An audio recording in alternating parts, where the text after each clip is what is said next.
Halo semua, bagaimana kabarnya? Di video kali ini kita akan membahas alur cerita Kimetsu no Yaiba Season 4 Hashira Training Arc. Anime ini mengadaptasi komik atau manga Kimetsu no Yaiba chapter 128 sampai 136. Untuk animenya sendiri rilis di tahun 2024 ini. Jadi langsung saja tanpa basa-basi lagi kita mulai alur ceritanya. Pasca pertarungan, desa penempa pedang pun direlokasikan ke tempat lain yang lebih aman. Rapat para pilar pun dimulai. Di sini Amane, istri dari Oyakata Sama, memimpin rapat dan menjelaskan tentang Demon Slayer Mark. Dulu ada beberapa pendekar pernafasan generasi pertama yang hampir mengakhiri hidup Muzan, dan mereka semua memiliki Demon Slayer Mark. Tanda itu akan beresonansi dengan pengguna lainnya dan membangkitkan pengguna yang lebih banyak jika ada satu orang yang berhasil membangkitkannya. Dan yang berhasil membangkitkan pertama kali bukanlah para pilar, melainkan Tanjiro. Itu yang membuat Nezuko, Tokito, dan yang lainnya berhasil membangkitkan Demon Slayer Mark. Namun Tanjiro maupun Kanroji tidak mengerti bagaimana mereka bisa membangkitkan tanda tersebut. Hingga Tokito mengatakan bahwa ketika tanda itu muncul, jantungnya berdetak secara cepat, serta suhu badan Tokito ketika pertarungan sekitar 39 derajat. Di sisi lain, Tanjiro didatangi oleh Haga Nezuka yang sudah selesai mengasah pedangnya. Pedang baru Tanjiro ketika dipegang oleh Tanjiro,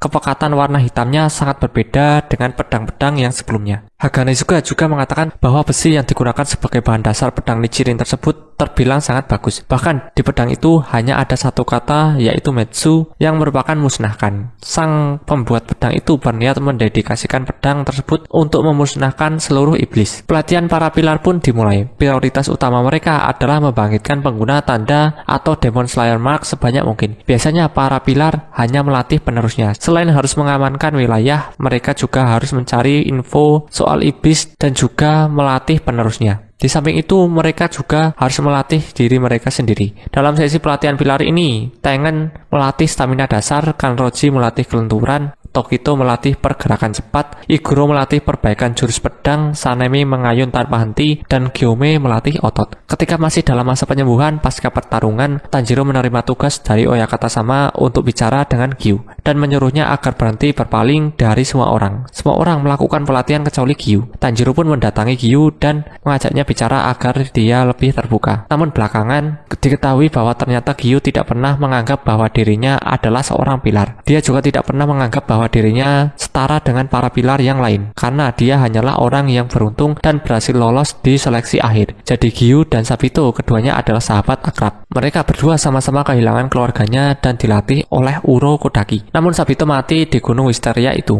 Gyu terluka lalu pingsan, sedangkan Sabito terbunuh ketika melawan iblis. Gyu pun terpilih menjadi pemburu iblis dan akhirnya dia terus naik pangkat sampai menjadi pilar. Dengan rasa penuh amarah, kecewa, serta penyesalan, Gyu tidak pernah merasa bahwa dirinya setara dengan pilar lainnya yang mereka berusaha dari nol. Namun akhirnya Tanjiro berhasil membujuk Gyu dan membuka pikirannya. Di sisi lain, Shinobu memberitahu Kanao cara membunuh iblis bulan atas kedua, yaitu Doma. Di saat yang hampir sama, Tamayo diundang oleh Oyakata Sama untuk datang ke markas pemburu iblis agar bekerja sama dengan Shinobu untuk menciptakan obat yang mampu membunuh Muzan serta meneliti Nezuko. Tanjiro pun mengikuti pelatihan satu persatu hingga ketika pelatihan dengan Shinazukawa Sanemi malah berakhir dengan keributan. Akhirnya Tanjiro pun mendapat teguran langsung dari atasan dan melanjutkan pelatihannya di tempat Himejima Gyome. Di sana, selain mendapatkan pelatihan dari Gyome, dia juga mendapat pengakuan setelah bertemu dan bicara langsung dengan Gyome. Gyome juga sempat bercerita tentang masa lalunya. Dulu dia membesarkan anak-anak yatim piatu di sebuah kuil, yang mana memang tempat kuil itu rawan didatangi Oni. Karena itu setiap malam Gyome selalu membakar dupa bunga wisteria. Namun suatu ketika ada satu anak yang melanggar peraturan dan kembali setelah matahari terbenam. Dia meminta iblis yang mengancamnya untuk tidak membunuhnya dan membunuh orang-orang yang ada di kuil itu saja. Dia pun menuntun iblis itu ke kuil dan mematikan dupa wisteria yang selalu dibakar oleh Gyome. Orang itu adalah Kaigaku yang menjadi bulan atas ke-6 pasca kematian dari Daki dan Gyutaro di distrik hiburan. Dia juga kakek seperguruan dari Zenitsu Agatsuma. Gyome meminta anak-anak untuk berlindung di belakangnya. Namun, sebagian besar dari mereka justru lari karena tahu Gyome adalah orang yang buta, yang tidak bisa melindungi mereka. Namun sebenarnya anak-anak itu ingin keluar dan mencari alat untuk melindungi Gyome, karena mereka tahu Gyome tidak bisa melihat. Hanya ada satu anak kecil yang menuruti permintaan Gyome, yaitu Sayo. Akhirnya Gyome bertarung sekuat tenaga dan berhasil membunuh Oni tersebut. Namun Sayo yang masih bocah dan masih egois hanya berkata bahwa Gyome lah yang membunuh anak-anak itu. Gyome pun ditahan dan mungkin akan dieksekusi jika Oyakata sama tidak datang menolongnya.